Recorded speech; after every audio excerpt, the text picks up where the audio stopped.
Hello everyone, आज हम बात करेंगे कॉम्प्लेक्सोमेट्रिक टाइट्रेशन की कमेंट्स के बारे में। जो है कि buffer is use in complexometric titration, ये पूछा जा सकता है। या तो आपको ये भी पूछा जा सकता है कि why buffer is use in complexometric titration. ये फर्स्ट सेमेस्टर के बीफार्म में एनालिसिस में आता है, ठीक है। तो ये कॉम्प्लेक्सोमेट्रिक टाइट्रेशन के चैप्टर में आता है।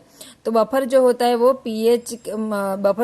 पीएच को मेंटेन करता है। या तो हम ये बोल सकते हैं कि resist the change in pH, means buffer करता क्या है, पीएच को मेंटेन करता है। जितने भी रिएक्शन होते हैं मेटल आयंस एंड एडीटीए के बीच में, वो सारे पीएच डिपेंडेंट होते हैं।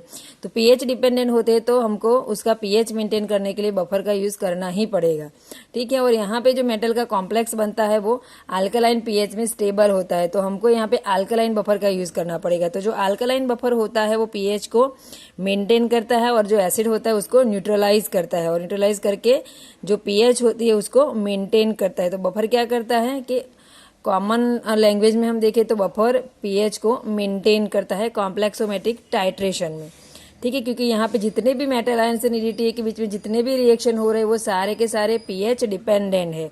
तो यहाँ पे कॉमनली हम जो अल्कलाइन बफर यूज करते हैं कॉम्प्लेक्सोमेट्रिक टाइट्रेशन में, उसका एग्जाम्पल है NH3 एंड NH4Cl बफर, ठीक है। तो ये एक कमेंट का आंसर हो चुका है।